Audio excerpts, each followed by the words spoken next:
بسم اللہ الرحمن الرحیم۔ السلام علیکم۔ آج کی اس ویڈیو میں آپ سے ہیپاٹائٹس سے متعلق بات کرنی ہے کہ ہیپاٹائٹس کیا ہے اور اس کی اقسام کیا ہیں۔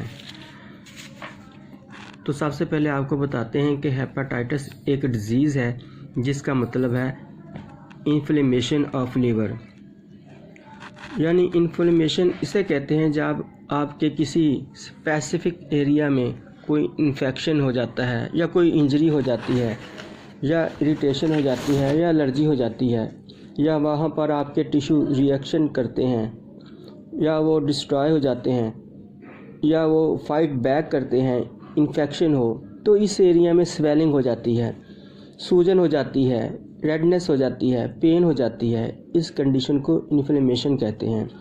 اور جب آپ کے جگر کے اندر انفلیمیشن ہو جاتی ہے تو اس کنڈیشن کو ہیپاٹائٹس کہتے ہیں۔ When you are getting inflammation of liver, that is condition is called hepatitis۔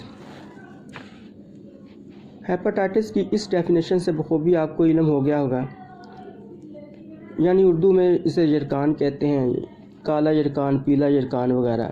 ویسے تو ہیپاٹائٹس کے بہت سے ریزنز ہوتے ہیں، یعنی کازز ہو سکتے ہیں، بہت سارے ایجنٹس ہو سکتے ہیں، but most common causes of hepatitis are 3 types of virus: hepatitis A, hepatitis C اور ہیپاٹائٹس بی۔ اب ان تمام ہیپاٹائٹس وائرس سے ہونے والی ڈیزیز کو باری باری آپ کو بتاتے ہیں کہ ان ہیپاٹائٹس کے ہونے سے آپ کے جسم میں کیا اثرات ہوتے ہیں اور سمٹمز کیا ہو سکتی ہیں اور اس کی پریونشنز وغیرہ سے متعلق آپ کو بتاتے ہیں۔ تو سب سے پہلے آپ کو بتاتا ہوں کہ ہیپاٹائٹس بہت تیزی سے یہ پھیل رہا ہوتا ہے، دیگر وجوہات کے ساتھ ساتھ لیک آف نالج اس کی اہم وجہ ہے۔ ہیپاٹائٹس کی کئی اقسام ان کے وائرس کے انفیکشن کی وجہ سے ہوتا ہے۔ پہلے آپ کو ہیپاٹائٹس اے کے بارے میں آپ کو بتاتے ہیں۔ یہ وائرس بڑوں کی نسبت بچوں میں زیادہ پایا جاتا ہے۔ یہ وائرس سٹول کے راستے خارج ہوتا ہے اور مکھیوں کے ذریعے کھانے پینے کی اشیاء میں منتقل ہو کر دوسروں کو بھی اس بیماری میں مبتلا کرنے کا ذریعہ بنتا ہے۔ اب ہیپاٹائٹس اے کی جو سمٹمز ہیں وہ اس میں کیا ہے یہ آپ کو بتاتا ہوں کہ ہیپاٹائٹس جو اے کا وائرس ہے جسم میں آنے کے 3 سے 6 ہفتے بعد اس کی علامات ظاہر ہوتی ہیں، جیسے جلد اور آنکھیں پیلی ہو جاتی ہیں، بھوک ختم ہو جاتی ہے، مریض روز بروز کمزور ہو جاتا ہے، ہر وقت متلی ہوتی ہے اور کبھی کبھار قے بھی ہوتی ہے۔ یہ موسٹ کامنلی آپ کو چلڈرن میں یہ ڈیزیز ملے گی۔ یہ RNA وائرس ہے، یعنی اس کا جینیٹک میٹیریل RNA ہوتا ہے اور یہ نان انویلپ ہوتا ہے، یعنی اس کے اوپر انویلپ نہیں ہوتا ہے۔ اس میں زیادہ کمپلیکیشنز نہیں ہوتی۔ اس میں پیشاب کا رنگ گہرا براؤن ہونے لگتا ہے، مریض کا لیور انکریز ہو جاتا ہے یعنی بڑھ جاتا ہے، اس لیے پیٹ میں جگر کے مقام پر درد محسوس ہوتا ہے جس میں درد اور تھکاوٹ ہوتی ہے۔ سٹول میں صفرا کی کمی کے باعث ہلکے رنگ کا سٹول پاس ہوتا ہے۔ مریض کے شدت میں 103 یا 104 ٹمپریچر ہو جاتا ہے اور ویکسینیشن سے اس کو پریونٹ کیا جا سکتا ہے۔ اب آپ کو ہیپاٹائٹس بی کے متعلق بتاتے ہیں۔ ہیپاٹائٹس بی یہ وائرس زیادہ خطرناک ہوتا ہے، یہ خون کے ذریعے پھیلتا ہے۔ ہیپاٹائٹس بی کا وائرس ایڈز کے وائرس سے زیادہ خطرناک ہے۔ ہیپاٹائٹس بی جگر کے دائمی سوزش کی وجہ سے پیدا ہو سکتا ہے۔ اگر اس مرض پر قابو نہ پایا جائے تو مریض لیور کینسر کے علاوہ لیور کے کئی اور امراض میں بھی مبتلا ہو سکتا ہے اور یہ مرض موت کا باعث بھی بن سکتا ہے۔ ہیپاٹائٹس بی اور یہ ہیپاٹائٹس اے سے زیادہ خطرناک ہوتا ہے۔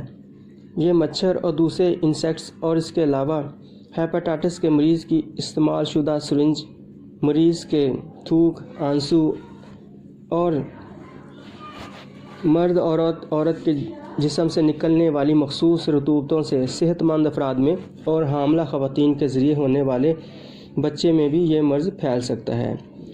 ہیپاٹائٹس بی کی علامات 10 دن کے اندر نمایاں ہوتی ہیں۔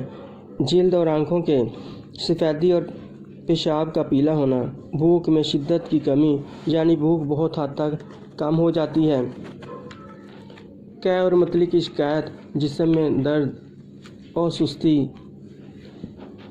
اور ہیپاٹائٹس سی سے متعلق آپ کو بتاتا ہوں کہ ہیپاٹائٹس سی سب سے خطرناک ہے۔ یہ جگر کی ایسی سوزش ہوتی ہے جو وائرس کے ذریعے پیدا ہوتا ہے۔ اگر یہ وائرس انسانی جسم میں ہو تو جگر کو نقصان ضرور پہنچ جاتا ہے۔ صحت کے اصولوں سے لاعلمی، گندگی، غیر معیاری اشیاء کا استعمال، ایک ہی سرنج سے انجیکشن کے باعث اس مرض کا پھیلاؤ ہوتا ہے اور اسی لاعلمی کی وجہ سے اس سے بچنا مشکل ہو جاتا ہے۔ ہیپاٹائٹس سی کی علامات سے متعلق آپ کو بتا دوں، ہیپاٹائٹس سی کے مریضوں میں تقریباً 75% کوئی خاص علامات نہیں پائی جاتی۔ اسی سبب اس وائرس کا خون کے ذریعے ٹیسٹ کروائے بغیر کوئی بھی ہیپاٹائٹس سی کو ڈائگنوز نہیں کر پاتا۔ اس مرض میں پائی جانے والی جو سمٹمز ہیں ان میں بھوک کم ہو جانا، یعنی بھوک نہیں لگتی، دن بدن وزن کم ہو جانا، اور اس کے علاوہ اس میں سر میں ہلکا درد، پیشاب کی کم مقدار، دل متلانا، جگر کا سکڑنا، پیٹ میں پانی بھرنا، جسم کے اندرونی اور بیرونی اعضاء سے خون کا بہاؤ، اکثر بخار کا رہنا، منہ کا ذائقہ خراب ہونا وغیرہ اس کی سمٹمز ہیں۔ اور اب آپ کو ہیپاٹائٹس ڈی سے متعلق بتاتا ہوں۔ یہ ہیپاٹائٹس بی اور ہیپاٹائٹس سی کی طرح خطرناک نہیں ہوتا، مگر اس کی وجوہات تقریباً بھی ان جیسی ہوتی ہیں۔ ہیپاٹائٹس ڈی اتنا نہیں پھیلتا جتنا ہیپاٹائٹس بی اور ہیپاٹائٹس سی پھیل چکے ہوتے ہیں۔ ایک ہی سرنج سے انجیکشن، بلڈ ٹرانسفیوژن، غیر معیاری طرز زندگی اس مرض میں اہم کردار ادا کرتی ہیں۔ اس کے تمام علامات تقریباً ہیپاٹائٹس بی سے ملتی جلتی ہیں، لیکن یہ اس کی جیسے خطرناک نہیں ہوتی۔ اس کی علامات میں بھوک نہ لگنا، الٹی، تھکن، جگر میں درد، جوڑوں اور پٹھوں میں درد اور یرکان میں آنکھوں کا پیلا ہونا شامل ہوتا ہے۔ اب ہیپاٹائٹس ای کے متعلق بات کرتا ہوں۔